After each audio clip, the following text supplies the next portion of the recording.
अवतरी रंगरूप हे विठ्ठल विठ्ठल माऊली प्रारब्ध क्रियामान प्रारब्ध क्रियामान प्रारब्ध क्रियामान प्रारब्ध क्रियामान भक्ता संचित नाही जाण भक्ता संचित नाही जाण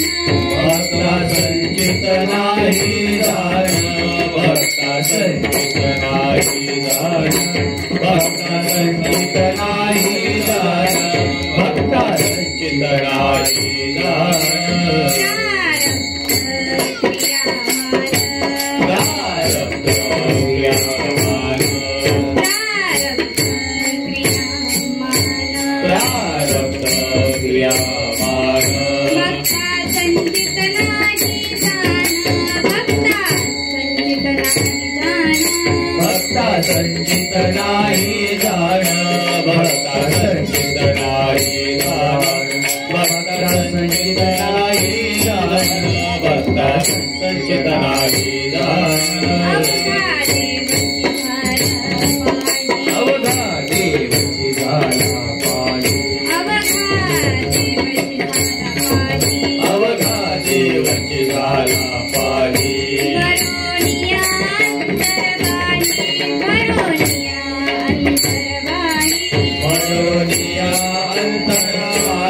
भरोनिया अंतरबाई भरोनिया अंतरबाई भरोनिया अंतरबाई रज तमः सत्व तमः नाही हरिभक्ताची कदा नाही हरिभक्ताची करा नाही हरिभक्ताची करा नाही हरिभक्ताची करा नाही हरिभक्ताची करा अवघा देवाची झाला पाणी अवघा देवाची झाला पाणी भरोनिया अंतरवाणी भरोनिया अंतरवाणी भरोनिया अंतरबाई भरोनिया अंतरबाई भरोनिया अंतरबाई भरोनिया अंतरबाई देव भक्तपणा देव भक्तपण देव भक्तपण तुका म्हणे नाही भिन्न तुका म्हणे नाही भिन्न तुका म्हणे नाही भिन्न तुका म्हणे नाही भिन्न तुका म्हणे नाही भिन्न तुका म्हणे नाही भिन्न देव भक्तपणा देव भक्तपण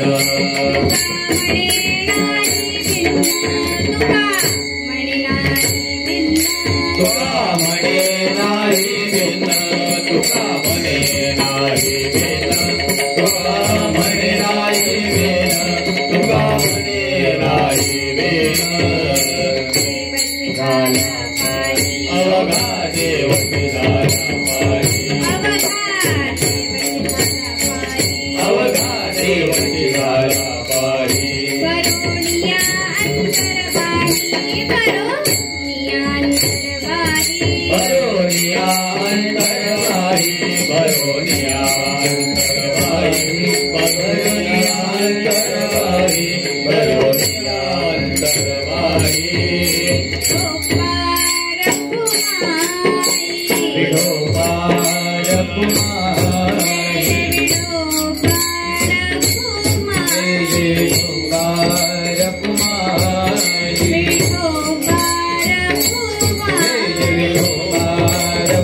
कुमारी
प्रारब्धेसी क्रियामान प्रारब्धेसी क्रियामान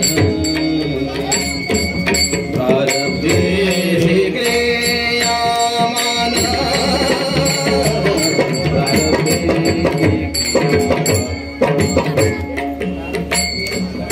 प्रारब्ध क्रियमान प्रारब्ध क्रियमान प्रारब्ध क्रियमान प्रारब्ध क्रियमान प्रारब्ध क्रियामान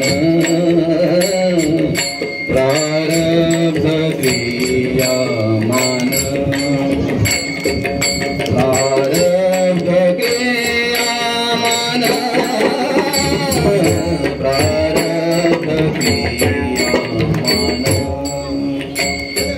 प्रारब्ध क्रियामान प्रारब्ध क्रियमान प्रारब्ध क्रियमान प्रारब्ध क्रियमान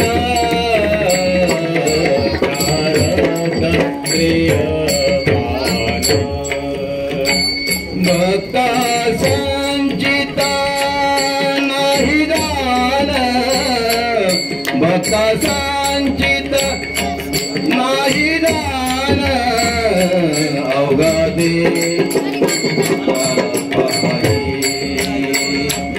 अवघा देवाची अवघा देवाची झाला पायी अवघा देवाची झाला पायी भक्ता संचित नाही दान भक्ता संचित नाही दान अवघा देवाची झाला पायी अवघा देवाची झाला पायी अवघा देवाची झाला पायी अवघा देवाची झाला पायी प्रारब्ध क्रियामान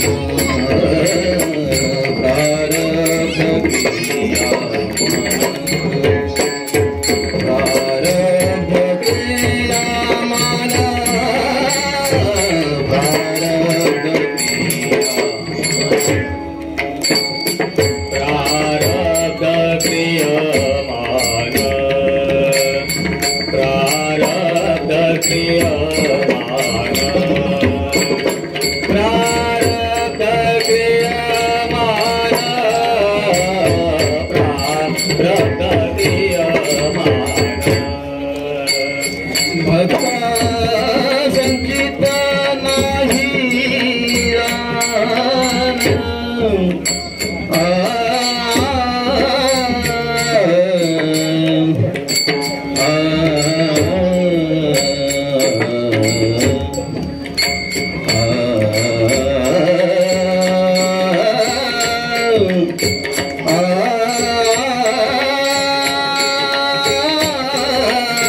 भक्ता संचित नाही दान भक्ता संचित नाही दान भक्ता संचित नाही दान अवघा देवाची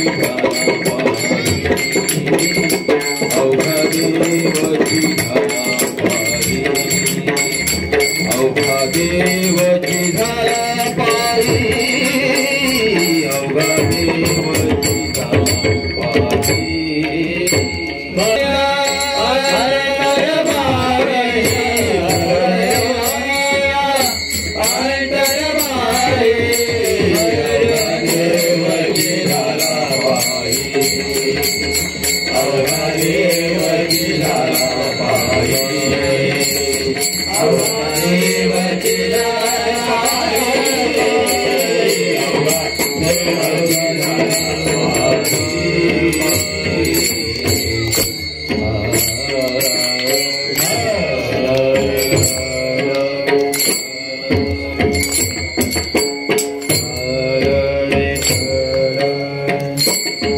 टाळी वाजवून सर्वांनी भजन करा. खाली बसलेले, उभे राहिलेले, ओट्यावर बसलेले, घरात बसलेले सर्वांनी टाळी वाजवा आणि भजन करा.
विठ्ठल संचित नाही साण अवघा देवची झाला पाही करुणिया अंतर पाही सत्व रजतम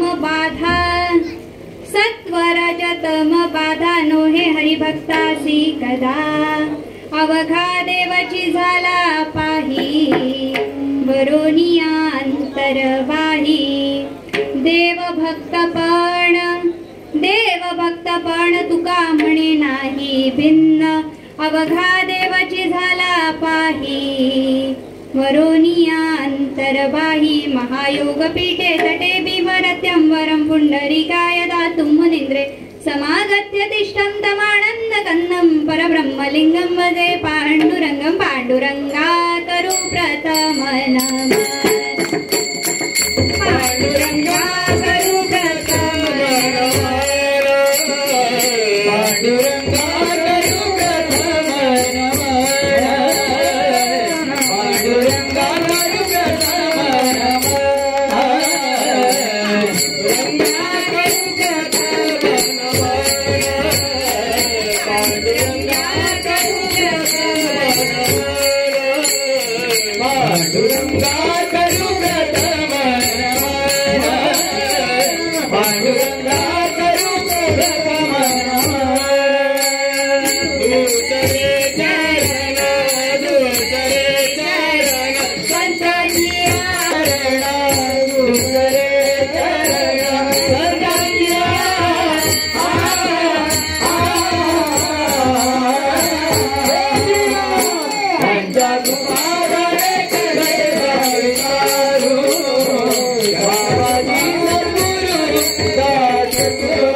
त्यांच्या कृपादाने कथेचा विस्तारू बाबाजी सद्गुरु दास तुका दयांचे केली स्मरण होय सकाळ विद्यांचे अधिकरण ते जीवंदु श्री चरण श्री गुरुंचे ते नमस्कारोनी आता ओम नमो ज्ञानेश्वरा ज्ञानेश्वरा ओम नमो ज्ञानेश्वरा ज्ञानेश्वरा ओम नमो ज्ञानेश्वरा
मस्तक हे पायावरी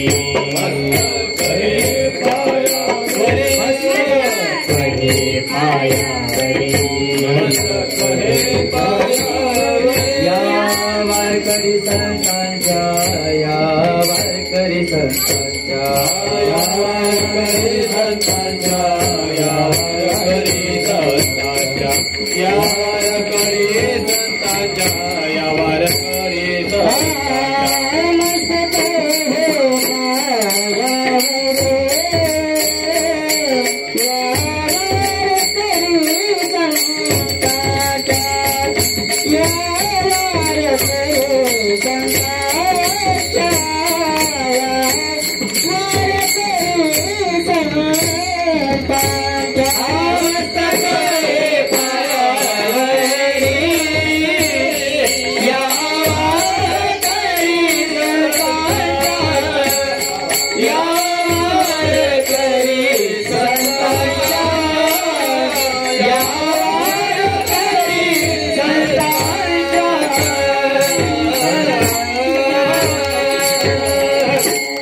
मस्तक हे पायावरी या वारकरी संतांच्या विठ्ठल विठ्ठल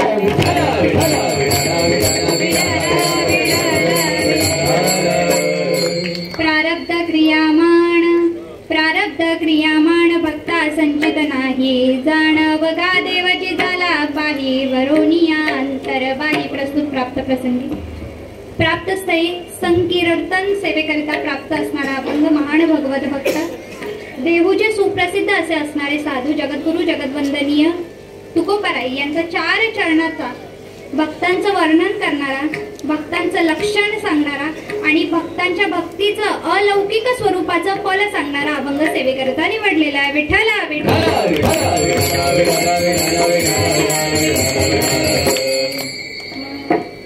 प्रारब्ध क्रियामाण भक्ता संचित नाही जाणाव गा देवाची झाला पाही वरोनिया अंतर बाही. प्रस्तुत सेवेला सुरुवात करण्याआधी वारकरी संप्रदायाच्या नियमानुसार आपल्याला अल्पसा परिहार देणं गरजेचं असतं. तो परिहार असा सालाबाद प्रमाणे चालू असलेला आपला हा श्री वारकरी संप्रदाय माऊली भजन मंडळ आयोजित नामसंकीर्तन सोहळा. या सोहळ्याची म्हणजे महाशिवरात्रीपासून आपला प्रारंभ सप्ताहाचा प्रारंभ झालाय आणि सप्ताहाचं वर्ष 27वं वर्ष. साधारण 12 वर्षाचं एक तप असतं. 12 × 12 12 24 म्हणजे त्रितपपूर्तीकडे आपली वाटचाल चालू आहे. लवकरच त्रितपपूर्ती पूर्ण होईल असा आपला असणारा हा सालाबाद प्रमाणे नामसंकीर्तन सोहळा. त्याची आजची ही 3ऱ्या दिवसाची कीर्तन रूपी सेवा. या कीर्तन रूपी सेवेचं पुष्प माझ्यापर्यंत प्राप्त झालं ते म्हणजे आमचे पवार काका असतील, आमचे गुळेकर बाबा असतील, यांच्या संयोजनाने तुमच्या सर्वांच्या दर्शनाचा लाभ उपस्थित झाला. त्यांनी मला सेवेकरता कीर्तनाकरता प्राप्त म्हणजे व्यवस्थित काय बोलतात त्याला समानार्थी वाक्य म्हणजे योग्य समजलं. त्यांना असं वाटलं की बहुतेक या सप्ताहामध्ये मी कीर्तन करू शकते. नाही बरं, या सगळ्या गोष्टी वाटण्यावरती अवलंबून असतात. करू शकेल नाही करू शकेल, पण त्यांना असं वाटलं आणि त्यांनी ही कीर्तन रूपी सेवा मला दिली. त्यांचं मी खरंच खूप खूप आभारी आहे, कारण त्यांच्यामुळे तुम्हाला सर्व श्रोते मंडळींचा दर्शनाचा लाभ मला मिळाला, म्हणून त्यांना धन्यवाद देते. त्याचप्रमाणे इथे उपस्थित होते ते आमचे माजी नगरसेवक जितेंद्र साहेब वाघ, जितेंद्र साहेब वाघ. ते आता गेलेले आहेत मला वाटतं, परंतु नाम उल्लेख करणं गरजेचं होतं. गेल्यानंतर नाम उल्लेख झाला. इथे कोणी असेल तर त्यांना निरोप द्याल ना, म्हणावं ताईंनी तुमचा उल्लेख केला. तर अशा मोठ्या माणसांच्या नियोजनाखाली किंवा आधिपत्याखाली सर्वांच्या मार्गदर्शनाखाली चालू असणारा हा आपला सप्ताह. या सप्ताहाची 3ऱ्या दिवसाची कीर्तन रूपी सेवा. ज्या प्रकारे तुम्ही कृपा कटाक्ष टाकाल त्याचप्रमाणे मी कीर्तन करण्याचं थोडंसं प्रयत्न मी नक्कीच करेल. विठ्ठला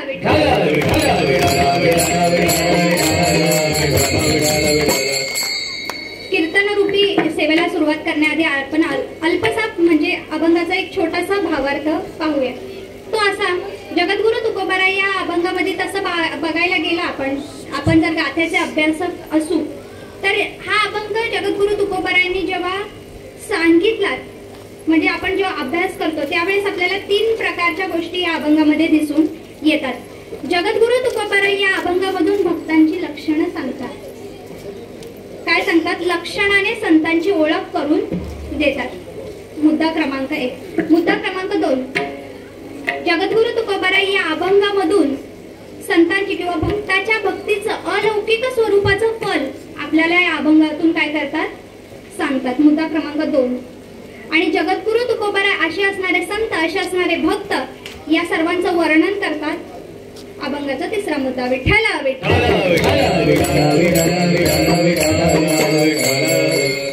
सर्वांचा थोडा थोडा अल्प अल्प अर्थ आपण पाहूया.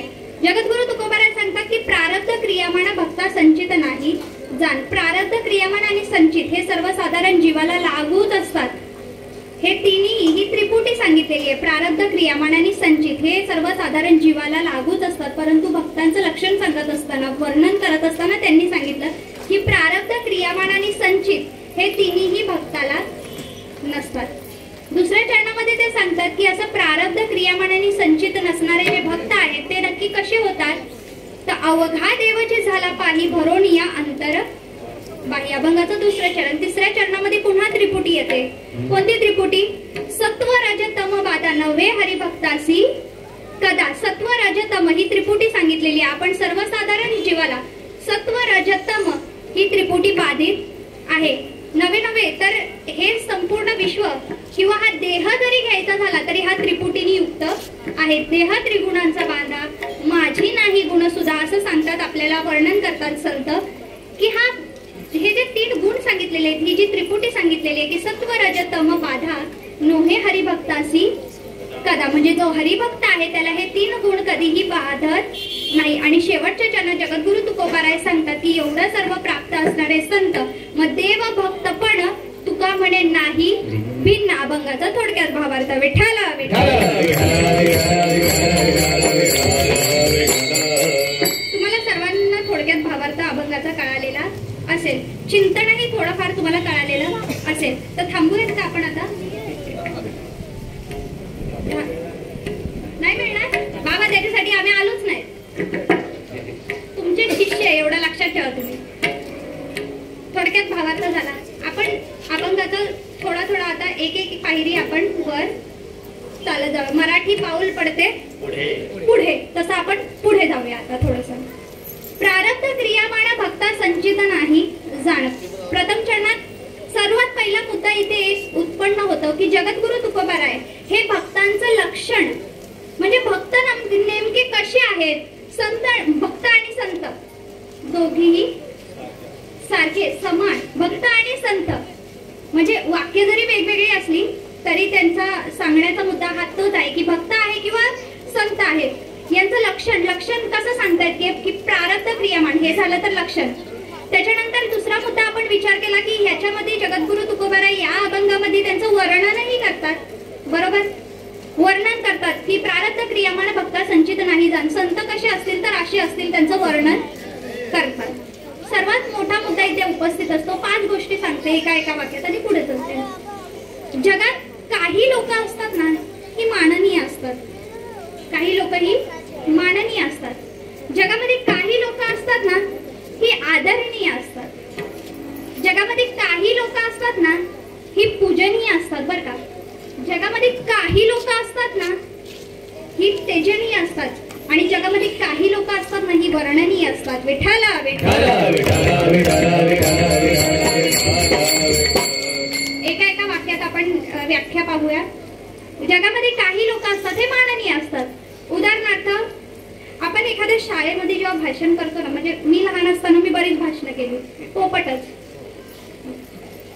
शाळेमध्ये आपण भाषण करतो, मोठ्या मोठ्या सभेमध्ये आपण भाषण करतो. भाषण करण्याच्या अगोदर प्रस्तावना मांडली जाते. जसं मी कीर्तनाच्या अगोदर एक छोटीशी प्रस्तावना मांडली, तसं प्रस्तावना मांडत असताना तिथे जे ज्येष्ठ श्रेष्ठ ज्ञानी मंडळी जी बसलेली असतात तर त्यांच्या नावापुढे आपण माननीय असं लावतो. तरी आज माननीय डॅश डॅश डॅश डॅश हे साहेब इथे उपस्थित होते. बरोबर. तर काही लोक जगात माननीय असतात. मला खरं तर खूप खंत वाटते या गोष्टीची. मला अद्याप कळालेलं नाहीये माननीय म्हणजे नक्की काय. मग त्या एकदा शेटे बाबांनी याचा अर्थ मला सांगितलेला की माननीय म्हणजे त्यांना फक्त मारायचं, बाकी काहीही करायचं नाही, म्हणून त्यांचं नाव माननीय. जगामध्ये काही लोक असतात हे माननीय असतात, जगामध्ये काही लोक हे आदरणीय असतात. उदाहरणार्थ आपल्यापेक्षा मोठे असणारे आपले भाऊ बहीण, आपल्याकडून मोठे ज्येष्ठ श्रेष्ठ जे असतात आपण त्यांना आदरातिथ्य देतो, ते कोण असतात? आपल्यासाठी आदरणीय असतात. आपले आई वडील आपल्यासाठी आदरणीय असतात. आपल्यापेक्षा मोठे आपले बंधू असतील, गुरुबंधू असतील, भाऊ बहीण असतील, हे आपल्यासाठी कसे आहेत? आदरणीय आहेत. जगामध्ये काही लोक हे पूजनीय असतात. उदाहरणार्थ सद्गुरू, आपले सद्गुरू, आपले गुरुवर्य हे कसे असतात? आपल्यासाठी पूजनीय असतात. जगामध्ये काही लोक माननीय असतात, काही लोक आदरणीय असतात, काही लोक पूजनीय असतात, काही लोक तेजनीय सुद्धा असतात. दुःसंग सदैव सर्वथैव त्याज्यः. बरोबर. आणि आता असे मोठे कीर्तनकार कीर्तनामध्ये असल्यावर प्रमाणात तुम्ही सुचवणारच नाही. आज कसं झालंय माहिती का? आज इथं थोडासा असं लोड आलाय, कारण जवळजवळ सगळे कीर्तनकारच आहेत. पण एवढं पण लक्षात ठेव, मी सगळ्यांपेक्षा लहान आहे, हे लक्षात राहू दे. म्हणून लहानांच्या चुका कधीच पाहिजे नसतात. आता सोडवणूक करून घेते. असो, पुढे चला. जगामध्ये काही लोक हे कसे असतात? तेजनीय असतात. दुःसंग जसा तेजनीय असतो की ज्यांची संगत कधीही आपल्याला करायची नसते. उदाहरणार्थ आपण शाळेत जातो, शाळेत जात असताना आता लहान लहान वयाची मुलं सुद्धा व्यसन करतात. 9वी 10वीची मुलं सुद्धा व्यसन करतात की नाही? आता ते नवीन निघाले ना, बोलो जुबा केसरी, काही ते केसरी खाऊन जातात शाळेमध्ये. हा ना, हे आम्ही आमच्या नेत्रांनी पाहिलेलं दृश्य आहे. लहान लहान मुलं सुद्धा काय करतात?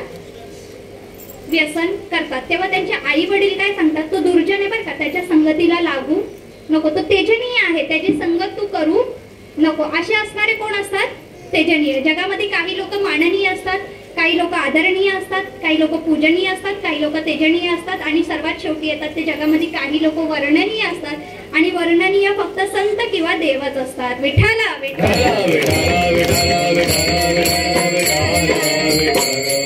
म्हणून जगद्गुरु तुकोबाराय प्रस्तुत अभंगामध्ये संतांचं वर्णन करतात. खरं तर वर्णन कुणाचं करावं हा पण मोठा प्रश्नच आहे बरं का. वर्णनीय संत आहे, वर्णनीय भगवंत आहे. उदाहरणार्थ तुकाराम दादा, वर्णन कुणाचं करावं? एखाद्या नोकराने आपल्या मालकाचं वर्णन करावं, बरोबर. एखाद्या शिष्याने आपल्या गुरूंचं वर्णन करावं.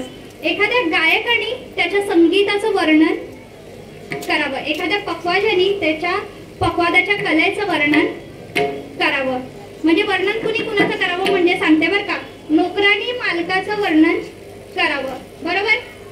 नोकराने मालकाचं वर्णन करावं. गुरुनी शिष्याचं वर्णन करावं. जे लहान आहेत त्यांनी मोठ्यांचं वर्णन करावं. नवऱ्यानी बोलत चला नवऱ्यानी कुणाचं वर्णन करावं? वा, अनुभवाचे बोल. विठ्ठला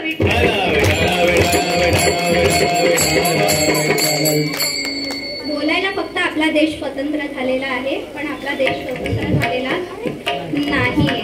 नवऱ्यानी कुणाचं वर्णन करावं? बायकोचं वर्णन करावं. वर्णन कुणाचं करावं हा मुद्दा आहे. जगद्गुरु तुकोबाराय इथे वर्णन करतात. कुणाचं वर्णन करतात? संतांचं वर्णन करतात. आणि संतांचं वर्णन करण्याकरता सर्वात मुख्य गोष्ट, संत कुणालाही कळत नाही. संत सर्वसाधारण जीवाला कळत नाही. त्याच्यासाठी एक प्रमाण आहे, भक्तांचा महिमा भक्ताची जाणती, दुर्लभ त्या गती आणि कांची. मग जगद्गुरूचा महिमान येईल, करीचा महिमान येईल, करीचा महिमान येईल,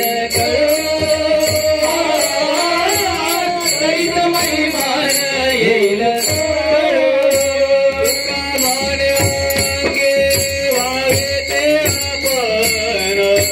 तुका भाने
तुका म्हणे अंगी व्हावे ते आपण तरीच महिमान येईल कळो. कधी महिमान कळून येईल?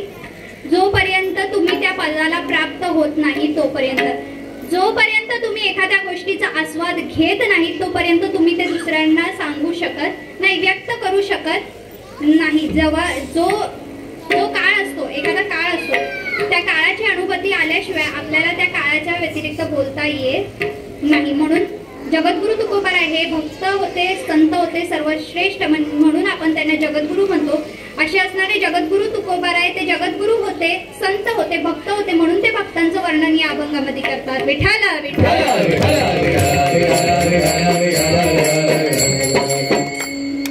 सर्वसाधारण. आता एक दुसरा मुद्दा, सर्वसाधारण जीवाला संत हे भक्त कळून येत नाही. भक्त आणि संत हे दिसायला तर आपल्यासारखेच असतात. कसे असतात? संत म्हटलं काय ते जरा विचित्र असतात काय? त्यांना 4 हात असतात काय? दिनाची रे 6 हात, 4 हात घेऊन फिरतात का? संत कसे असतात? त्यांना 4 डोळे असतात का? बोलत चला कीर्तनात बसल्यावर माणसांनी थोडं बोलावं, नाही तर काय होतं माहितीये का? कधी कधी ते हालतही नाही, ते डोलतही नाही आणि ते गेले तेही कळत नाही. म्हणून कीर्तनात बसल्यावर होकारार्थी नकारार्थी तुम्ही बोललं पाहिजे. भक्तांचं लक्षण सुद्धा या अभंगामध्ये सांगतात. भक्तांचं लक्षण का सांगण्याची गरज आली जगद्गुरु तुकोबारायांना? कारण सर्वसाधारण जीवाला संत कोण आहेत हे कळत नाही, भक्त कोण आहेत हे कळत नाही. कारण त्यांची भेटही अवघड आहे, त्याच प्रकारे त्यांना ओळखणंही तितकंच अवघड आहे. विठ्ठल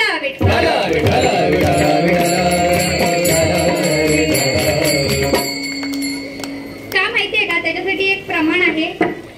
ते प्रमाण असं की पृथ्वीचे पोटी हिरागार गोटी करू नये. आपण सर्व शेतकरी आहोत, नावाला आहोत. आम्ही नावाला आहोत. तुम्ही ज्यांनी केली असेल त्यांना अनुभव आहे. आम्ही तसं म्हणून गेला, शेतकरीच म्हणून घेतो. आपण शेतकरी आहोत. गावाकडे शेती असते. शेतीमध्ये एखाद दिवस असा नांगर वगैरे टाकला. कशासाठी नांगर टाकतात? नांगरायसाठी, बरोबर. जमीन नांगरायसाठी आपण नांगर टाकला. नांगर टाकत असता बैल असतो, बैलाचा गाडा असतो. एखादी गोष्ट अशी अडते पटकन आणि त्या नांगरात अडकते. त्या नांगरात अडकता त्याला कधी हिराही सापडतो आणि त्याला गारगुटी सापडते. हिराही सापडतो आणि गारगुटी सापडते. दोघंही दिसायला कसे असतात? सारखे. दोन्ही सारखी. वर्मदाने तो पारखी. गारगुटी त्याला शेतात भेटते आणि त्याला हिराही शेतात भेटतो.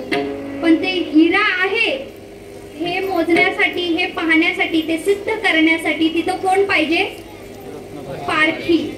पारखी तिथे पाहिजे. परंतु हे ते दिसायला मात्र दोघे कसे असतात? सारखे. पण म्हणजे ऐरणी ठेविता हिरा ठेविता ऐरणी. तो ऐरणीवर ठेवला, किती घाव खाला तो हिरा फुटतो का? नाही. तसंच गारगुटी घेतली आणि आमच्या शेटे बाबा सारख्या बाबांनी एखादी औषध घेऊन जर फेकली ना तर तिचे 4 तुकडे होतात. दोन्ही दिसायला कसे? सारखे. परंतु ते दोन्ही सारखे आहेत. परंतु दिसायला जरी सारखे असतील तरी कार्य मात्र कसं आहे त्यांचं? तुका म्हणे तैसे संतानी जन, संतानी जन. तुका म्हणे तैसे संतानी जन, संतानी जन. तुका म्हणे तैसे संतानी जन, संतानी जन. तुका म्हणे तैसे संतानी जन, संतानी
प्रमाण असेल ना तर कीर्तन वेगळंच जोमात जातं.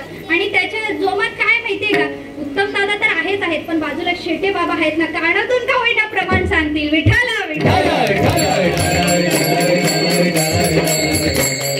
काय सांगतात तिथे की म्हणजे हे दोघंही कसे आहेत, सारखे. त्यांना सारख्या रीतीने तुम्ही वजू नका. तुम्हाला हे कळून येणार नाही की संत कोण आणि सर्वसाधारण. संत नवती जगामान साध्या सारीचे, संत नवती जगामान साध्या सारीचे, संत नवती जगामान साध्या सारीचे, संत नवती जगामान साध्या सारीचे. समुद्र नदी नव्हे पैगा,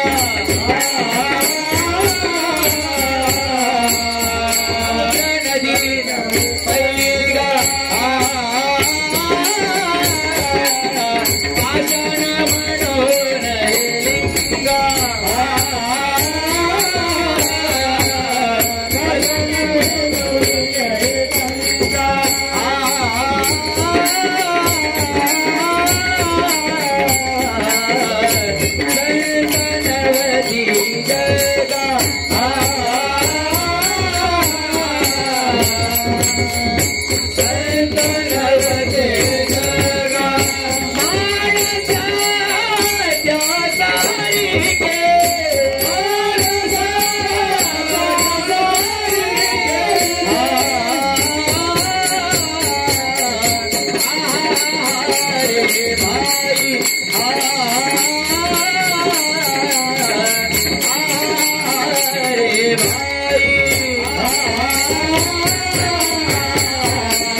आशन म्हणून लिंगा,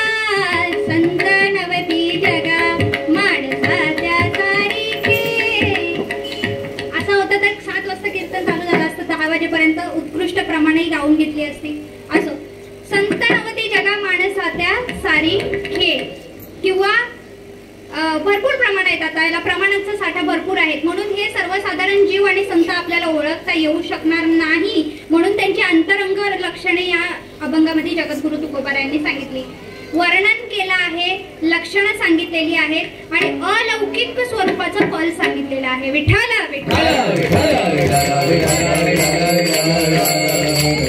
सर्वसाधारण जीव जेव्हा भक्ती करतो ना तेव्हा त्या भक्ताला जे फलप्राप्ती पाहिजे असतं ना ती स्वरूपाचं आहे.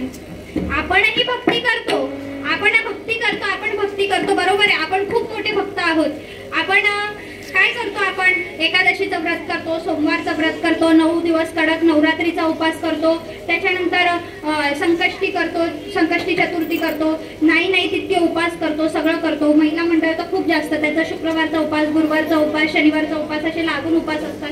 एवढे ते भक्त आहेत माहितीये का. पण भक्ती कशासाठी करायची माहितीये का, माझ्या पप्याला 80% पडू दे रे, किंवा देवा सगळं दिलेस तू, एक गाडीची कमी आहे, तुझी खना नारळाने ओटी भरेल देवी. बरोबर, याच्यासाठी करतो ना आपण भक्ती. आपल्याला लौकिक स्वरूपाची कोणत्या कोणत्या गोष्टीची आपल्याला प्राप्ती करून घ्यायची असते. म्हणून आपण नवस करतो, सर्व गोष्टी करतो. पण हे कशासाठी, लौकिक स्वरूपासाठी. पण संतांनी जी भक्ती केली ती अलौकिक स्वरूपाचा प्राप्त होण्यासाठी, त्या अलौकिक स्वरूपाचं फल प्राप्त करून घेण्यासाठी भक्त ही भक्ती करतात. मग त्यांचं आता जगद्गुरु तुकोबा राय तर एवढे मोठे भक्त होते. मग त्यांच्याकडे अतिशय जमीन जुमला सर्व असलं पाहिजे होतं, सोनं नाणं सर्व असलं पाहिजे होतं, किंवा आपले सोखा मेळा किंवा अनेक संत आहेत की ज्यांची परिस्थिती ही कशी होती, हालाकीची होती, तरी सुद्धा ते भक्ती करत होते. भक्ती सोडली का त्यांनी? नाही सोडली, कारण त्यांना लौकिक फलाची अपेक्षाच नव्हती. त्यांचं फल हे अलौकिक स्वरूपाचं होतं. मग भक्तांना जे फल प्राप्त होतं ते अलौकिक स्वरूपाचं. प्रारब्ध क्रियामाण भक्ता संचित नाही जाण, हे लौकिक फल नसताना अलौकिक फल आहे असं वर्णन या अभंगामध्ये जगद्गुरु तुकोबाराय करतात. विठ्ठला विठ्ठला.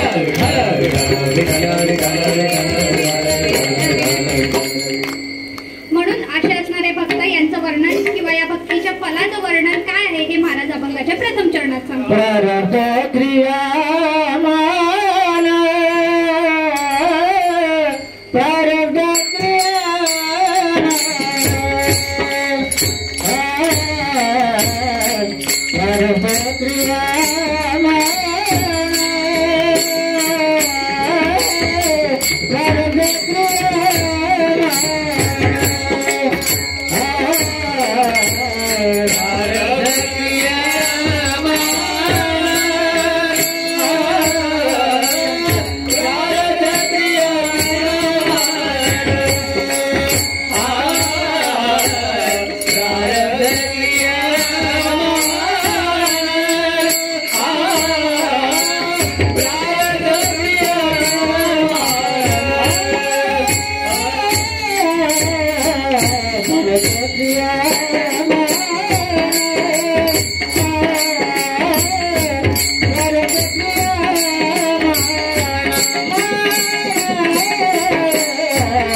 संचित नाही जाणावगा देवाची झाला पाही वरोनिया अंतरबाही. जगद्गुरु तुकोबाराय आपल्याला सांगतात की हे जे अलौकिक स्वरूपाचं फल आहे ते कसं आहे की भक्त आहे त्या भक्ताला प्रारब्धही नाही, त्या भक्ताला क्रियामानही नाही आणि त्या भक्ताला संचितही नाही. या तिन्ही गोष्टी आहेत. ही त्रिपुटी, आपण याला त्रिपुटी म्हणतो. त्रिपुटी कशी आहे ही? आपण सर्वसाधारण जीवाला प्रारब्धही आहे, क्रियामानही आहे आणि संचितही आहे. बरोबर की नाही? आपल्याला हे मान्य करणं फार गरजेचं आहे. भक्ताला या गोष्टी नाही. तर इथे सर्वात प्रथम आपल्या मनामध्ये एक प्रश्नाची निर्मिती होईल ती अशी की भक्तांना ते का नाही आणि आम्हाला ते का आहे. बरोबर की नाही? हुशार एखादा विद्यार्थी असेल ना तर त्याला फार शंका पडतात. आम्हाला पडतच नाही. त्याचं एक मुख्य कारण की आम्ही तेवढा विचार करत नाही. परंतु जो अभ्यास करणारा तत्ववेत्ता असतो ना त्याला मात्र फार प्रश्न पडतात बरं का. की जगद्गुरु तुकोबाराय म्हणतात की हे भक्त आहेत, या भक्तांना ना प्रारब्धही नाही, क्रियामानही नाही आणि संचित नाही. बरं तसं बघायला गेलो तर आम्ही या पृथ्वी तलावर दोघंही सोबतच जन्माला आलो. नियम तर सारखा असला पाहिजे ना. क्रिकेट आपण खेळतोय आणि तुम्ही म्हणाल एकाला स्टंपिंग आउट, नॉट आउट, चालेल? चालेल का? नाही चालणार. बरोबर की नाही? जर 12 प्लेयर्स आहेत तर त्या 12 प्लेयर्सला सुद्धा समान कायदा असला पाहिजे. बरोबर की नाही? बर, मग यांना नाही आणि आम्हाला आहे असं का? तर त्याचं कारण एकच आहे, ते भक्त आहेत. जसं त्यांचं मी लक्षात सांगितलं की ते भक्त आहेत. आता हे प्रारब्ध क्रियामान आणि संचित आपल्या ठिकाणी आहेत, पण प्रारब्ध म्हणजे नक्की काय, क्रियामान म्हणजे नक्की काय आणि संचित म्हणजे नक्की काय, याचा थोडक्यात विचार आपण केला पाहिजे. थोडा मर्यादित वेळेमध्ये करूया कारण वेळ आपल्याकडे कमी आहे. प्रारब्ध म्हणजे काय? प्रारब्ध म्हणजे आपल्यासोबत जे घडत आहे ते आपण म्हणतो ना, रे प्रारब्धाचं होतं ते आम्हाला, प्रारब्धात जे होतं ते आम्हाला भेटलं. प्रारब्ध. क्रियामान म्हणजे आपण आपली क्रिया, वर्तमान काळात जी क्रिया करत असतो त्याला म्हणतो क्रियामान. संचित की जे कर्म केलेलं आहे पण त्याची फलप्राप्ती आपल्याला झालेली नाहीये, ते साठलेले आहे, त्याला म्हणतात संचित. हे झाले एक थोडक्यात. म्हणजेच काय, केले ते क्रियामान, झाले ते संचित म्हण. प्रारब्ध ते जाण उर्वरित उरले ते ज्ञानोबारायांची उभी आहे. केले ते क्रियामान म्हणजे आपण करतो ते आहे आता क्रियामान. उदाहरणार्थ तुकाराम दादा इथे पखवाज वाजवत आहेत या क्षणाला वर्तमान काळात, ते काय करतायत, ती क्रिया करतायत. उत्तम महाराज गायन करतायत, ज्ञानेश्वर महाराज गायन करतायत, मी इथे कीर्तन करते, हे आपण वर्तमान काळात करणारी ही क्रिया आहे, याला काय म्हणतो, क्रियामान. पण आपल्यासोबत जे होत आहे, जे होऊन गेलं आहे त्याला आपण काय म्हणतो, प्रारब्धात होतं म्हणून तसं झालं. आणि संचित म्हणजे आज मी सोन्याचं एखादं नाणं घेतलं, बरोबर, आता माझे पैसे गेले, परंतु पुढे जाऊन मला कधी ना कधीतरी त्या सोन्याच्या नाण्याचं काय होईल म्हणून मी ते कुठे ठेवलं, तिजोरीत, बरोबर. त्याच प्रकारे आपण जे आता जे कर्म करतोय त्याची फलश्रुती आता भेटलेली नाहीये पण पुढे जाऊन मिळणार, जे साठवलेलं आहे त्याला म्हणतात संचित. म्हणून आपल्याला माऊली सांगतात काय, केले ते क्रियामान, झाले ते संचित म्हण आणि प्रारब्ध ते झालं उर्वरित उरले ते. बर, आता तुम्ही म्हणाल हे झालं क्रियामान, संचित, प्रारब्ध याची व्याख्या, पण ते आम्हाला का आहे आणि संतांना भक्ताला ते का नाही? तर याचं सर्वात मोठं कारण की आपल्या ठिकाणी काही दोष आहेत आणि भक्ताच्या ठिकाणी दोष नाहीत. विठ्ठल विठ्ठल.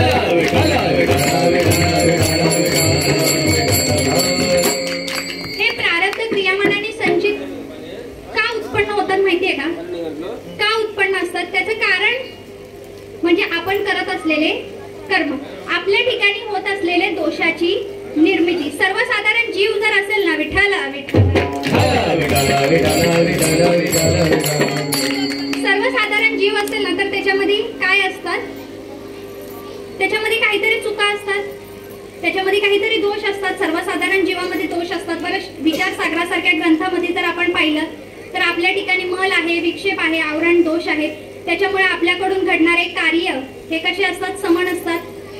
काही पापशील असतात आणि काही पुण्यशील सुद्धा असतात. त्याच्यामुळे या तिघांची काय होते, निर्मिती होते. बरं, हे एकाच जन्माचं नाही, मागे कितीतरी गेलेले जन्म, त्यांचं केलेलं क्रियामान, त्यांचं जे राहिलेलं संचित आहे ते आता प्रारब्ध स्वरूपाने आपल्या समोर प्रकट होणार आहे. अशा काही गोष्टी असतात.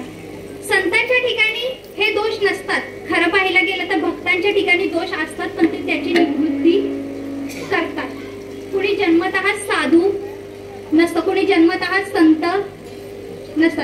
आता अवतार त्यांचा त्याच्यासाठीच होता, परंतु सर्वसाधारण जीवांसारखा आता माऊली तसं पाहायला गेलं तर कोण होते, अवतार पांडुरंग. परंतु त्यांनी काय केलं, सर्वसाधारण आईच्या गर्भात राहून जन्माला आले. जन्माला आल्यानंतर सर्व ज्या प्रकारे आचरण वगैरे करतात सर्व त्यांनी केलं. त्याच प्रकारे जीव हा सर्वसाधारण जन्माला येतो. जन्माला आल्यानंतर पण आपल्याकडे दिव्य दृष्टी नसल्यामुळे आपल्यामध्ये दोष निर्माण होत असतात. मल नावाचा दोष असतो, तो कशा प्रकारे उत्पन्न होतो, आपल्या चित्ताच्या ठिकाणी निषिद्ध कर्म करण्याची इच्छा निर्माण होते. त्याच्यामुळे आपल्या ठिकाणी मलदोष निर्माण होतो. मलदोष निर्माण झाला की आपल्याला जे कर्म केले नाही पाहिजे ते कर्म आपण करतो. मग त्या कर्मांचं काय साठवतो आणि ते संचितात काय ठेवलं जातं. त्याच्यामुळे संचित झालं. बरं, आता हा मल नावाचा हा दोष आहे ना, याला आपण बाजूला काढू शकतो. पण कशा प्रकारे तर कर्माच्या स्वरूपाने. कर्माचं आचरण जर आपण केलं तर मल नावाचा दोष आपला जात असतो. उदाहरणार्थ कर्म, आता कर्माचे पण पुढे 4 प्रकार, नित्य कर्म, नैमित्तिक कर्म, काम्य कर्म आणि प्रायश्चित्त कर्म. तर सर्वसाधारण जीवाला ते केलं पाहिजे. नित्य कर्म, आता नित्य कर्म म्हणजे काय, नित्य जे रोज आपण करतो ते. सकाळी उठतो, बरोबर, सकाळी उठून आपण काय करतो सर्वात पहिलं,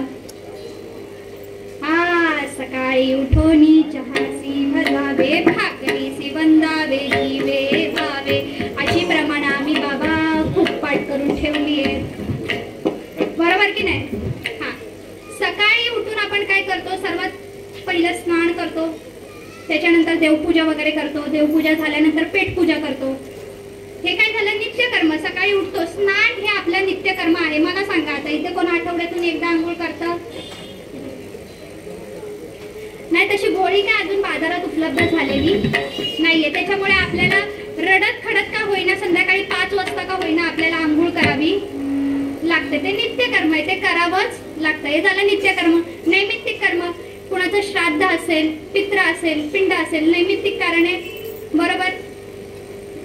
माझे झाले गयावर्जन फिटले पितरांचे ऋण. हे सर्व आपल्याला केलंच पाहिजे. हे जे काही नैमित्तिक कर्म आहे ते आपल्याला केलेच पाहिजेत. काम्य कर्म, उदाहरणार्थ आपण उदरनिर्वाहासाठी जे साधन करतो, जसं आम्ही सर्व जॉब करतो, काही माणसं जसं की आमचे शेटे बाबा रिक्षा चालवतात, उत्तम महाराज कामाला जातात, माऊली महाराज कामाला जातात, म्हणजे आपले तुकाराम दादा जातात. हे काय झालं? आपलं काम्य कर्म झालं. उदरनिर्वाहासाठी आपल्याला सतत ते करणं फार गरजेचं असतं.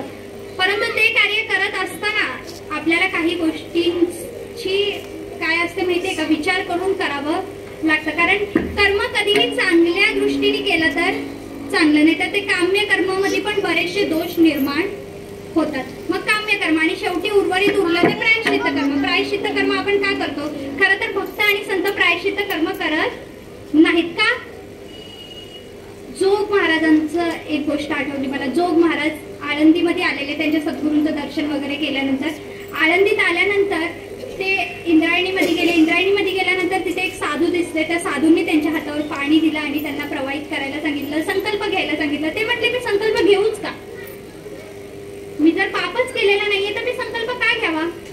परंतु आपल्या ठिकाणी, आपण सर्वसाधारण जीवाच्या ठिकाणी पापाची निर्मिती होते, पाप घडत असतं. त्यामुळे आपल्याला प्रायश्चित्त कर्म करणं गरजेचं आहे. उदाहरणार्थ कोणी मांजर मारली असेल तर आपण म्हणतो आता काशीला जाऊन आपल्याला मांजर व्हावी लागेल. म्हणजे हे प्रायश्चित्त कर्माचं एक उदाहरण दिलं. आता ते किती खरं किती खोटं मला अजून माहीत नाही. त्याच्यासाठी वेगळं कोणतं शास्त्र असेल तर पुढच्या वेळेस मी येताना त्याचं वाचन वगैरे करून येईल. पण ह्याला प्रायश्चित्त, उदाहरणार्थ मी जर बोलता बोलता कुणाचं मन दुखवलं तर मी 2 दिवस मौन व्रताचं पालन करेल. का? तर माझ्यामुळे समोरच्याला दुःख झालं, माझ्याकडून पाप घडलं, म्हणून मी माझं प्रायश्चित्त याने करतो.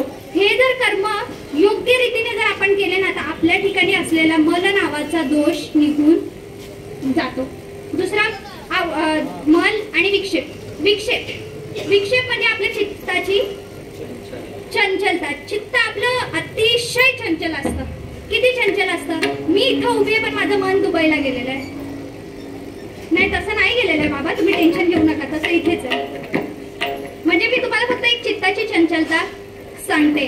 आपण जरी इथे कीर्तनात बसवलेलं असू तरी सुद्धा आपलं मांजरीने दूध तर पिलं नसेल ना, कडी लावलेली असेल ना, ती कडी बरोबर नीट टेकवलेली असेल ना.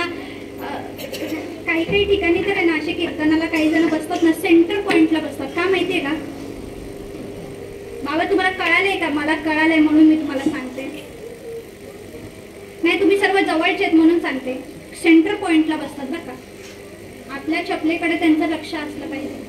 मध्ये मध्ये महाराजाकडे बघायचं, मध्ये मध्ये चपलेकडे पाहायचं, मध्ये मध्ये महाराजाकडे पाहायचं, मध्ये मध्ये चपलेकडे पाहायचं. म्हणजे इतकं आपलं चित्त काय असतं?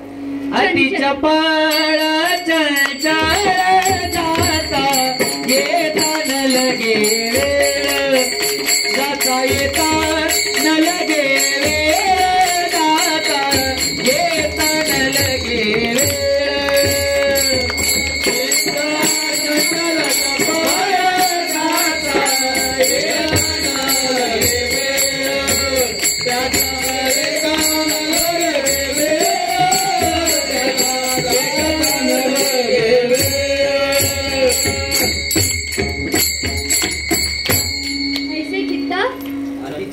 अति चपळ चंचल जाता येता न लगे वेळ. इतकं ते चित्त. आता आपण परमार्थिक शतकोटी आपल्या सर्वांच्या घरी असेल, भले भले कीर्तनकार आहेत, सर्वांच्या घरी शतकोटी असेल. कारण युट्यूबचा जमाना जोवर नव्हता तेव्हा त्याच्यावरच सगळे कीर्तन करत होते. माझ्याही घरी ती शतकोटी आहे. त्या शतकोटीमध्ये असं एक श्लोक दिलेला आहे की मन कसं चंचल आहे माहितीये का? मर्कटस्य सुरापाणम तत्र वृष्टिक दंशनम तन्मध्ये भूत संचारो यद्वा तद्वा भविष्यति. आता हे पटपट पटपट सांगते, जरा लक्ष देऊन ऐकलं तर तुम्हाला कळेल. माकड किती चंचल, माकड किती चंचल, अतिशय चंचल. एका जागेवर तो स्थिर राहूच शकत नाही. या फांदीवरून त्या फांदीत, त्या फांदीवरून त्या फांदीत. माकड. आधीच तो माकड. त्यामध्ये त्यांनी पिली, माहिती आहे तुम्हाला सर्वांच्या ऐकण्यातलंय, त्यांनी पिली मदिरा. मी एवढं ते थोडस इग्नोर करते. एक माकड होता, त्यांनी पिली मदिरा. आता मदिरा पिल्यानंतर कसे सगळे त्या आनंदाचा तर आनंद तरंग, त्याला सगळीकडे आनंद असतो असा. आधीच तो माकड, त्याच्यात त्यांनी पिली मदिरा. मदिरा पिल्यानंतर नेमकं त्याच्या मर्कटस्य सुरापाणम तत्र वृश्चिक दंशनम, त्याला चावला विंचू. अगं बाई बाई बाई बाई, विंचू चावला. म्हणजे ते खूप सुंदर प्रमाणे विंचू चावला. आता विंचू चावल्यानंतर माणूस कसा तडफडतो? चावलाय का इथे कुणाला? नाही, मी तसं बोलणार नाही, मला चावलं नाही, तर रात्रीचं जाता जाता दर्शन होईल. विंचू चावल्यानंतर माणसाला किती वेदना होतात? अतिशय माणूस तडफडतो बरं का. बरं, पहिलाच आधी तो माकड, त्याच्यात ते पिली त्यांनी मदिरा, त्याच्यात त्याला चावला विंचू चावल्यानंतर नेमकं त्याच दिवशी त्याच्या मानगुटीवर बसलं भूत. काय बसलं? भूत. बर, आता भूत बसलेला माणूस कसा करतो? अशी गाणी गात बसतो. बर, आधीच तो माकड, त्यात त्यांनी पिली दारू म्हणजेच मदिरा, त्यात त्याला चावला विंचू, त्यात त्याच्या मानगुटीवर बसलं भूत. किती चंचल असेल ते, किती चंचल असेल. त्यापेक्षाही चित्त आपलं खूप जास्त चंचल आहे. विठ्ठला मग सर्वसाधारण जीवाचं चित्त हे कसं असतं? स्थिर नसतं. आपण वायबल असतो, आपलं चित्त स्थिर नसतं. त्याच्यामुळे आपल्या ठिकाणी विक्षेप नावाचा दोष निर्माण होत असतो. विक्षेप नावाचा दोष निर्माण झाला की न कळत आपल्याकडून काही ना काहीतरी वाईट गोष्टी घडत असतात, घटना घडत असतात, क्रिया घडत असतात, जेणेकरून पुन्हा निर्मिती होते. प्रारब्धाची क्रिया चुकीची घडते. क्रिया चुकीची घडली का ते संचितात जमा होतं. परत तिथे झालं. बरं, प्रारब्ध क्रिया. आता विक्षेप नावाचा दोष कसा घालवायचा? तो उपासनेने. बरोबर, उपासना. आता तुम्ही म्हणाल उपासना म्हणजे काय? नामसाधना. नाही, नामसाधनाला उपासना म्हणता येणार नाही. उपासना म्हणजे काय? आपल्या वारकऱ्यांची उपासना असते. उदाहरणार्थ आपण एकादशीचं व्रत करतो, सोमवारचं व्रत करतो, व्रतवैकल्य करतो. हे म्हणजे हे सर्व करत असताना आपण याला काय म्हणतो? तर आपण करतो ही उपासना. तसंच भक्त हे कायम उपासना करत असतात. त्याच्यामुळे त्यांचं चित्त हे अगोदरच स्थिर झालेलं असतं. आणि सर्वसाधारण जीवाचं चित्त हे चंचल असतं. त्याच्यामुळे त्याच्या ठिकाणी हा दोष असतो. हा दोष जर घालवायचा असेल तर आपण व्रतवैकल्य केलं पाहिजे. बरं, मला दोष, विक्षेप दोष, आवरण दोष. आवरण दोष म्हणजे काय? आपल्या ठिकाणी असलेलं अज्ञान. आपल्या ठिकाणी अज्ञान असतं की नसतं? असतं की नसतं? असतं ना? आहे अज्ञान? आहे. अरे बापरे, मला वाटतं तुम्ही म्हणाल ज्ञान आहे. आहे आपल्या ठिकाणी अज्ञान आहे का ज्ञान आहे? अज्ञान आहे. आपण अज्ञानी आहोत म्हणून संसारात एवढे गुंडाळले गेलेलो आहोत. म्हणजे जी खोटी बायको आहे तिला खरी बायको समजून खोट्या बायकोला हुसकावून देतो. विठ्ठला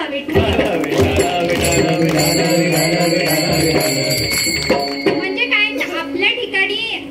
आपल्या ठिकाणी खरं तर तसा हा स्वयं परब्रह्मच आहे, परंतु आपल्या ठिकाणी अज्ञान असल्यामुळे आपण जी गोष्ट असत्य आहे तिला सत्य म्हणतो आणि सत्याला असत्य म्हणतो. म्हणून आपल्या ठिकाणी अज्ञान आहे. अज्ञानाची निवृत्ती कशा प्रकारे होते? तर संतांच्या दर्शनामुळे अज्ञानाची काय होते? निवृत्ती होते. एकदा का ज्ञानरूपी दिवा तिथे पेटला की अज्ञान हे आपोआप जात असतं. उदाहरणार्थ अंधारामध्ये जर दिवा आला तर अंधार कुठे दिसतो का? अंधार कुठे दिसतो? उदाहरणार्थ इथे इतके दिवे लावलेले आहेत, त्याच्यामुळे मी तुम्हाला स्पष्ट दिसते, एकदम स्पष्ट दिसते, मलाही सर्व एकदम स्पष्ट दिसतात. त्याच प्रकारे ज्ञानाचा दिवा जोपर्यंत तिथे लागत नाही तोपर्यंत आपलं अज्ञानाचं आवरण जात नाही. एकदा का अज्ञानाचं आवरण गेलं का उरला तो परब्रह्म. विठ्ठला म्हणून त्याचं एकच कारण की जीवाच्या ठिकाणी प्रारब्ध क्रियामान आणि संचित का आहे? कारण जीवाच्या ठिकाणी हे दोष आहेत, भक्ताच्या ठिकाणी किंवा संतांच्या ठिकाणी हे दोष नाहीत, म्हणून त्यांना प्रारब्ध क्रियामान आणि संचित बाधत नाही. विठ्ठला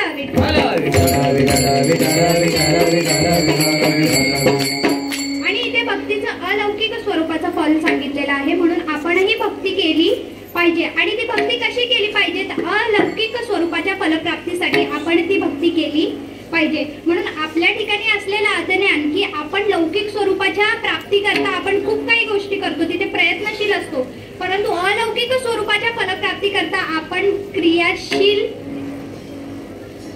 करत नाही. जी क्रिया केली पाहिजे, उदाहरणार्थ संसार हा सहज प्राप्त आहे. संसार हा सहज प्राप्त आहे. तुम्ही जागेवर बसले तरी 60 वर्षाचे होणार, बरोबर की नाही? जागेवर बसले तरी तुम्ही 60 वर्षाचे होणार. बरं, जागेवर बसले दिवसभर एकाच जागेवर बसले तरी तुम्हाला संध्याकाळी भूक लागणारच. का असं म्हणाल का आज सकाळी मी एवढं जेवून घेते की आयुष्यात याच्या पुढे मी कधी जेवणारच नाही, असं कधी होतं का? नाही होत. तर याचं कारण एकच की संसार हा सहज प्राप्त आहे, तो होणारच आहे, पण त्याच्यासाठी आपले प्रयत्न खूप जास्त आहेत आणि परमार्थ हा प्रयत्न साध्य आहे, परंतु आपण प्रयत्न कधीच करत नाही. विठाला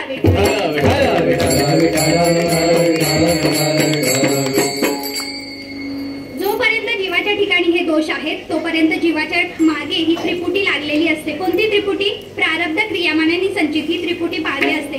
एकदा का हे दोष निघून गेले की आपण भक्त स्वरूपाला प्राप्त होतो आणि हे तिन्ही आपल्याला बाधत नाही. हे तिन्ही बाधत नाही असा असणारा साधक कसा असतो हे अभंगाच्या स्थितीत. अवघा देवची झाला पाहे, अवघा देवची झाला पाहे, अवघा देवची झाला पाहे, अवघा देवची झाला पाहे, अवघा देवची झाला पाहे, अवघा देवची झाला पाहे, अवघा देवची झाला पाहे, अवघा देवची झाला पाहे, अवघा देवची झाला पाहे, अवघा देवची झाला पाहे. बरोनिया अंतर बाहे, बरोनिया अंतर बाहे, अवघा देवची झाला पाहे, अवघा देवची झाला पाहे. बरोनिया अंतर बाहे, बरोनिया अंतर बाहे, अवघा देवची झाला पाहे, अवघा देवची झाला पाहे. देवची झाला पाहे, अवघा देवची झाला पाहे. बरोनिया अंतर बाहे, बरोनिया अंतर बाहे, अवघा देवची झाला पाहे, अवघा देवची झाला,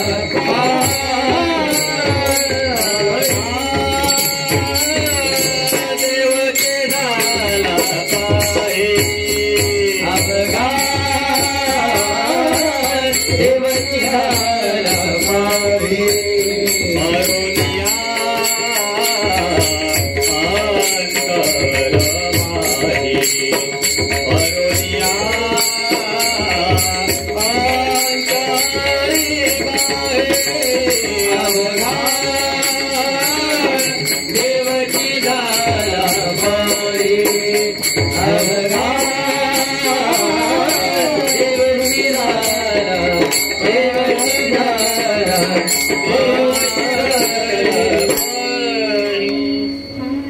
अवघा देवची झाला पायी, बरोणी अंतर बाही. असे असणारे भक्त, असे असणारे संत की ज्यांना प्रारब्ध क्रियामानाने संचित बाधत नाही, ते नेमके असतात कसे?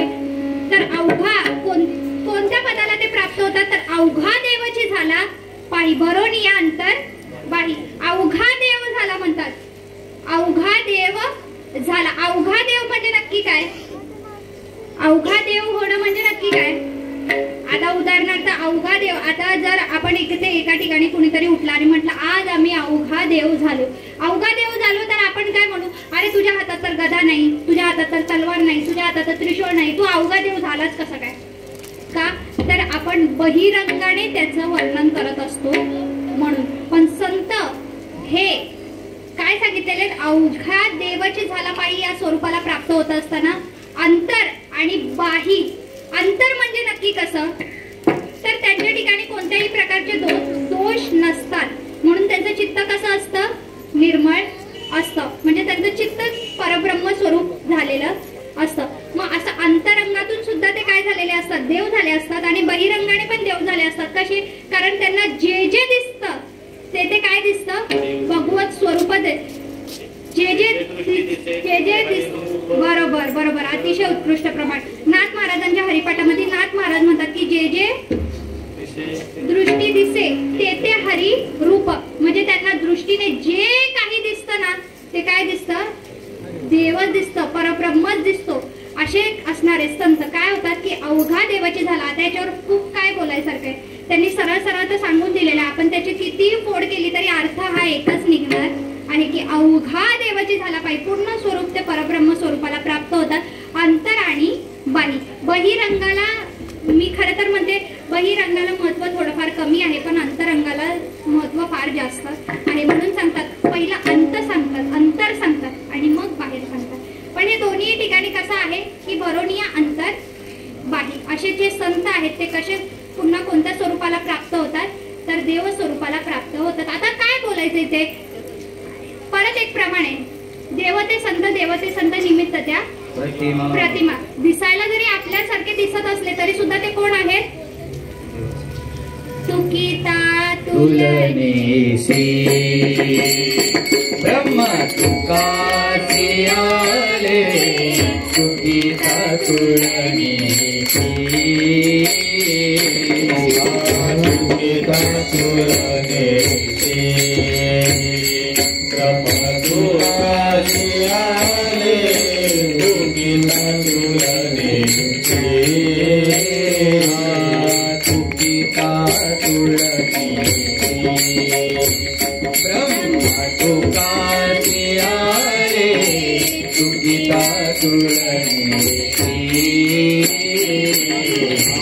तुकिता तुलनेसी ब्रह्म तुकासी आले, तुकिता तुलनेसी. म्हणून रामेश्वरी चरणी मस्तक ठेविले, चरणी मस्तक ठेविले. आरती तुकारामा स्वामी सद्गुरु रामा, सजीवन मोठे पायला हरी रामा. आरती तुकारामा.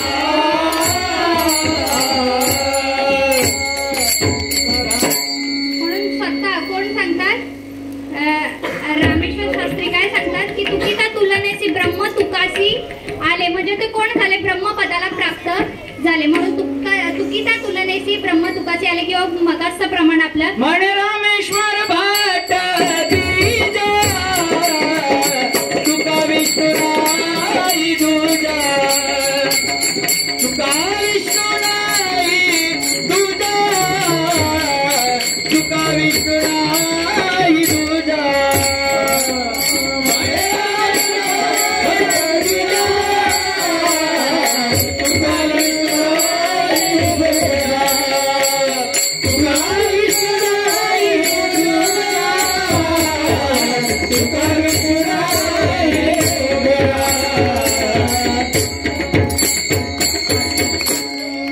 म्हणून ते काय सांगतात की विष्णू आणि तुकाराम महाराज मध्ये यांच्यामध्ये काय नाही, फरक नाही. दोघं काय आहेत, साम्य आहेत.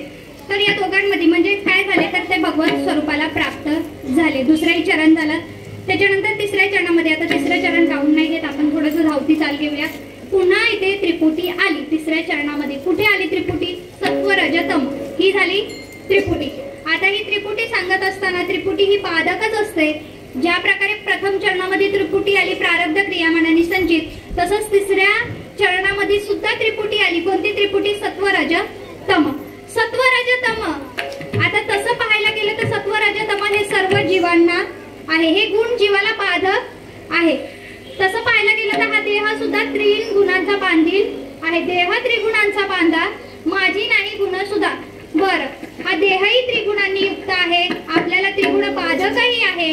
मग भक्ताच्या ठिकाणी त्रिगुण नाही का, साधूच्या ठिकाणी सुद्धा आपल्याला गुण पाहायला मिळतात बरं का. काही साधू आपण बघतो ना क्रोधी असतात, काही साधू सात्विक असतात. तामसी साधू कधी नसतात, आम्ही पाहिले. असं आहे का, नाही नाही नाही, मस्करी केली, तुमची परीक्षा पाहत होती, तुम्ही काय उत्तर देताय. बर, तर साधू सांगत असताना साधूच्या ठिकाणी कधी कधी त्रिगुण आपल्याला पाहायला मिळतात, परंतु भक्तांना हे त्रिगुण बाधत नाही. का बरं बाधत नाही? आणि त्रिगुण, आता तुम्ही म्हणाल ताई रजोगुण तमोगुण आम्ही मानू शकतो बाधक आहेत, पण सत्वगुण कसा बाधक आहे? सत्वगुण तर चांगलाच आहे. सत्वगुणी माणूस काय करतो? एखादा सत्वगुणी माणूस असला ना, तो सात्विकच आहार ग्रहण करतो, सात्विकच आचरण करतो. तो पुन्हा कुठे येतो? कीर्तनातच येतो, कीर्तनात बसतो. तुम्ही म्हणाल की ते सात्विक गुण आहे. हा सात्विक गुण आताच्या पिढीकडे असणं गरजेचं आहे. तुम्ही तर म्हणताय तिन्ही गुण बाधक आहेत, सत्व सुद्धा बाधक आहेत. कारण गुण हा पिंजरा आहे. गुण हा काय? पिंजरा आहे. त्याच्यामध्ये अंतर एवढंच आहे. तमोगुण हा लोखंडाचा पिंजरा आहे, रजोगुण हा पितळेचा पिंजरा आहे आणि सत्वगुण हा सोन्याचा पिंजरा आहे. तुम्ही सोन्याच्या पिंजरात जर एखाद्या पोपटाला ठेवलं ना, म्हणजे सोन्याच्या पिंजरात जर माझ्यासारख्या एखाद्या पोपटाला ठेवलं ना, तरी मी काय म्हणेल, मला बाहेर काढा. पिंजरा हा पिंजराच असतो, तिथे व्यापकत्व नसतं. म्हणून गुण हे बाधक असतात. मग ते सत्वगुण असो, रजोगुण असो अथवा तमोगुण असो, भक्ताला हे तीन गुण बाधत नाही. का बाधत नाही? कारण त्याच्या ठिकाणी क्रियामान, संचित आणि प्रारब्ध हे नाहीत, म्हणून हे गुणही त्याला बाधत नाही. म्हणून आपल्यालाही ती गुण बाधू नये यासाठी संत कोणत्या प्रकारची भक्ती करतात, कोणत्या प्रकारचं आचरण करतात, ते आपण करणं फार गरजेचं आहे. एकदा संप्रदायाच्या नियमानुसार आपण सर्व भजन करूया. मी तुम्हाला काही टाळ्या वाजवा, वर हात करा, असं काही तुम्हाला कष्ट मी देणार नाहीये. म्हणून कृपया निदान इथून काहीतरी घेऊन जायचं असतं, मग चांगलं का होईना, म्हणून निदान वाटलंच तुम्हाला तर हाताने टाळी वाजवा आणि नाचूया. विठोबा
हरिभक्तासी कदा अवघा देवाची झाला पायी वरोनिया अंतर्बाही.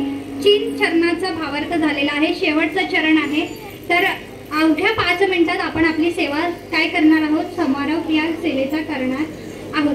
शेवटच्या चरणामध्ये जगद्गुरु तुकोबाराय सांगतात की देव भक्तपण तुका म्हणे नाही भिन्न. पुन्हा ते झाला अवघा देवाची झाला पाहिजे. जर तो देवच झालेला आहे तर देव आणि भक्तपण भिन्न राहतच नाही, तिथे एकत्व निर्माण होतं, भिन्नता राहत नाही. कारण भेद जिथे निर्माण होतो ना, तर भेदा ब्रह्म अमंगळ सांगितलेलं आहे, त्याच्यामुळे तिथे भेद नाही. भेद आला की समजून जायचं त्या ठिकाणी अज्ञान अजून गेलेलं नाही. भेद कुठे निर्माण होत असतो, अज्ञानामध्ये निर्माण होत असतो.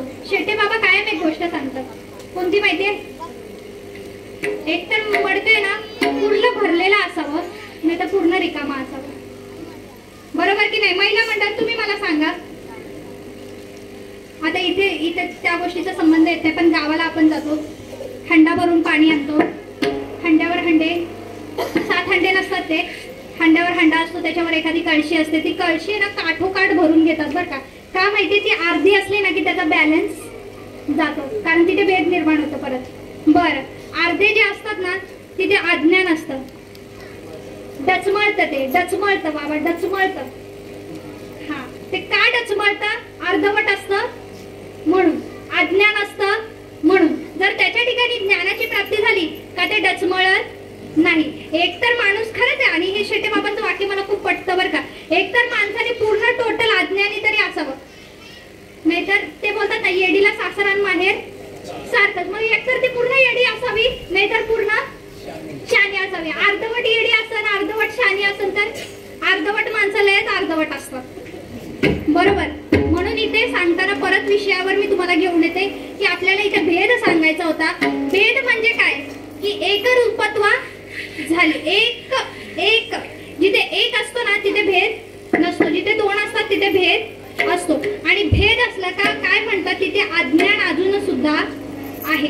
पण एकदा का तुम्ही जर दुसऱ्या चरणात ते सांगतात की अवघा देवाची झाला पाहिजे, म्हणजे तिथे अर्ध एका पूर्ण आहे. अवघा म्हणजे काय? पूर्ण, बरोबर, पूर्ण आहे. म्हणून देव भक्तपण तुका म्हणे नाही भिन्न, तिथे भिन्नता नाही, तिथे भेद नाही, तिथे अपूर्णता नाही. म्हणून जे काय आहेत हे संत आहेत, हे देवस्वरूपालाच, भक्त हे देवस्वरूपालाच प्राप्त असतात. अभंग अतिशय सोपा होता. प्रारब्ध, क्रियामान आणि संचित आपण सर्व म्हणतो. काही काही माणसं अशी असतात की जे म्हणतात आम्ही प्रारब्धाला नाही मानत, आम्ही प्रारब्धाला नाही मानत, पण आपल्या इच्छा विरुद्ध काही गोष्टी होत असतात, तिथे प्रारब्धाला मानावं लागतं. जर तुम्ही प्रारब्ध मानत नाही, पुन्हा विषय पहिल्या चरणावरती आणते, दुसरा, तिसरा आणि चौथा, आणि मग आपण संपूया. प्रारब्ध मानावंच लागतं, बरोबर, प्रारब्ध मानावंच लागतं आणि ते सर्वसाधारण जीवाला असतं, परंतु भक्तांना त्या गोष्टी बाधत नाही. बर, दुसऱ्या चरणामध्ये पुन्हा येतात की तसे असणारे संत हे काय होतात तर देवस्वरूपाला प्राप्त. मग अवघा देवाची झाला पाही, भरोणी अंतर आणि वाही. सत्वरज तम बाधा नवे हरिभक्तासी कदा. त्याला ही 3 गुणांची त्रिपुटी सुद्धा कधीही बाधत नाही. कोणाला? पप्याला. जागेत ना तुम्ही? नाही, तसे आज सगळे फ्रेश आहेत बरं का, एकदम टवटवीत आहेत. नाही, झाडाला मधून अजून पाणी टाकत राहायचं, ते कसं होतं, सुकत नाही. ते एकतर लई पाणी टाकू नये, तरी ते काय होतं, सुकतं. आणि पूर्णच पाणी नसेल तर ते सुकणार. परंतु आज सगळे उत्कृष्ट अशा ऐकत होते, आनंद आहे या गोष्टीचा मला. तर काय सांगतात, पुन्हा त्रिपुटी त्याला बाधत नाही. सत्व रज तम बाधानो हे हरिभक्तासी कदा. आणि शेवटच्या चरणात सांगतात की देव भक्तपण तुका म्हणे नाही भिन्न. तिथे कोणता वादच राहिलेला नाहीये, कोणती भिन्नताच राहिलेली नाहीये. असा अभंगाचा थोडक्यात भावार्थ मी एक तुमच्या समोर व्यक्त करण्याचा एक अल्पसा प्रयत्न मी केला. तर भैरवी घ्यायचे. पहिला आपण एकदा भजन घेऊया. ज्ञानेश्वर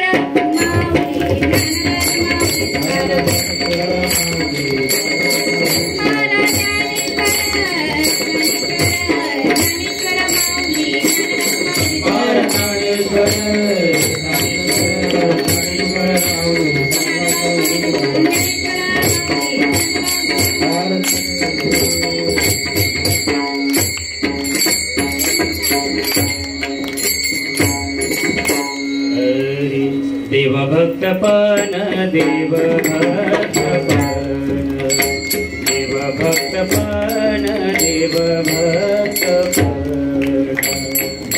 भक्तपण, देव भक्तपण, देव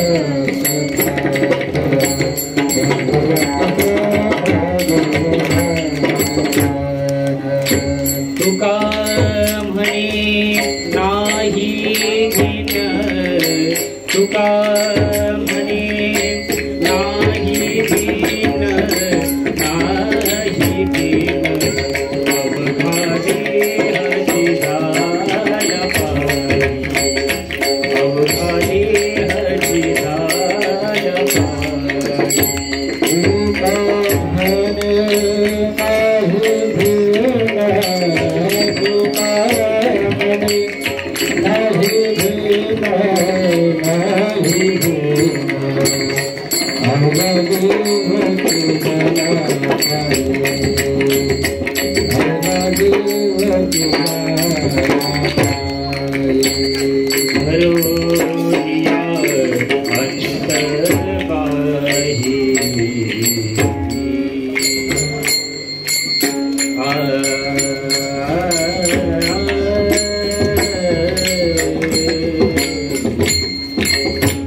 संचित नाही होता गावासारख्या ठिकाणी असायचे आणि शेटे बाबा कधी नसायचे.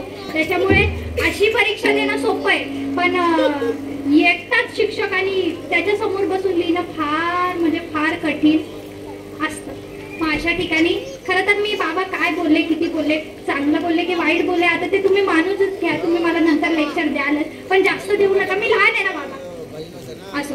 तर उत्कृष्ट असे आमचे उत्तम दादा असतील किंवा सर्वांना आम्हाला हे जे काही बोलणं शिकवलं ते म्हणजे शेटे बाबांनी. म्हणून इथे जे काही बोलण्याचा मी प्रयत्न केला तो शेटे बाबांचा होता. काही विषय मांडले ते त्यांच्याकडूनच ऐकलेले, त्यांच्याकडूनच शिकलेले आणि तेच थोडंसं बसवण्याचा प्रयत्न केला. आज उत्कृष्ट अशी गायनाची साथ दिली ते म्हणजे आमचे उत्तम महाराज, आमचे माऊली महाराज. महाराजांचं नाव मला माहीत नाही, दशरथ महाराज. अजून सगळेच गायनाचार्य तिथे, बरेच सगळे टाळकरी आहेत, सगळ्यात मोठी माणसं आहेत. आज वाजवायला पहिल्यांदा तुकाराम दादा माझ्या कीर्तनात. हा, खरं तर हे खूप वैशिष्ट्य आहे बरं का. मोठ्यांची कीर्तनं वाजवणारे अशा छोट्यांच्या कीर्तनाला आल्यावर थोड्याशा पायाचा कापत होतो. आम्ही परवा गेलेलो महाडला गेल्यानंतर त्यांना म्हटलं हा आमचे भाऊजी येतात म्हटलं इथे जैतापूरला वगैरे, तर आमचे कार्यक्रम इथे चालू होतात. ते म्हणतात हा जैतापूर का, ते तुकाराम मोरेंचं गाव का. म्हणजे आज जैतापूरला ओळखतात त्यांच्या, म्हणजे जैतापूर म्हटलं तुकाराम दादाचं नाव तिथे येतं. असे उत्कृष्ट वाचनाचार्य, म्हणजे खरं तर त्यांना पदवी लावणं, किती पदवी लावा तरी कमीच आहे. आमचे तुकाराम दादा त्यांनी साथ केली, विनेकरांनी साथ केली. उत्कृष्ट आमचे रेकॉर्डिंग वाले काका म्हणजे संतोष काका, ते आम्ही सगळे कुठे असलो ग्रुप मधले की ते येतातच, वेळात वेळ काढून तेही आधी ते उपस्थित राहिले. त्याच्यामुळे आज जे काही बोलली ते माझ्या सद्गुरूंचं होतं. भागवतदास महाराज तळपे ज्यांचा कृपा आशीर्वाद, ज्यांचा माझ्या डोक्यावरती हात आहे ते म्हणजे माझे सद्गुरू भागवतदास महाराज तळपे आहेत. जे काही थोडंफार बोलायला शिकवलं ते म्हणजे शेटे बाबांनी. म्हणून हे जे काही आहे बाबा चांगलं आहे तुमचं आहे, वाईट भले माझं आहे, पण चांगलं जे आहे ते तुमचंच आहे आणि शेवटच्या श्वासापर्यंत त्याचा अधिकार तुमच्यावरच असणार. म्हणून जे काही चांगलं आहे ते शेटे बाबांचं आहे. मला कायम म्हणजे वाटसरूची किंवा ह्याची साथ देतात ते माझ्या आई वडील इथे उपस्थित आहे, हे त्यांचं आहे. तुम्हा सर्व श्रोत्यांचं आहे, टाळकरी मंडळींचं आहे, खाली बसणारे, वर बसणारे, आजूला बसणारे, बाजूला बसणारे, त्या सर्वांचंच आहे. काही झोपलेले, काही जागे हा असतात बरं का बाबा, तुम्ही खरं बोलले असतात. उत्कृष्ट अशी माईक सिस्टीम इथे आपल्याला उपलब्ध करून दिली. माईकचा एकही वेळा शिट्टी मारण्याचा आवाज आला नाही म्हणून आमचे माईकवाले दादा असतील, कारण मी त्या लोकांचे खूप आभार मानते बरं का. नाहीतर काही ठिकाणी गावा साईडला गेलं किती काड्या घाला त्याच्यात काही आवाजच येत नाही. म्हणून त्यांनी उत्कृष्ट अशी साथ दिली. तर असं थोडंसं बोलून मी माझे 2 वाक्य इथे संपवते. माझ्या वाणीला इथे पूर्ण विराम देते. तुम्हा सर्वांच्या चरणी सेवा अर्पण करते आणि माझ्या सेवेला पूर्ण विराम देते. तुकाराम तुकाराम.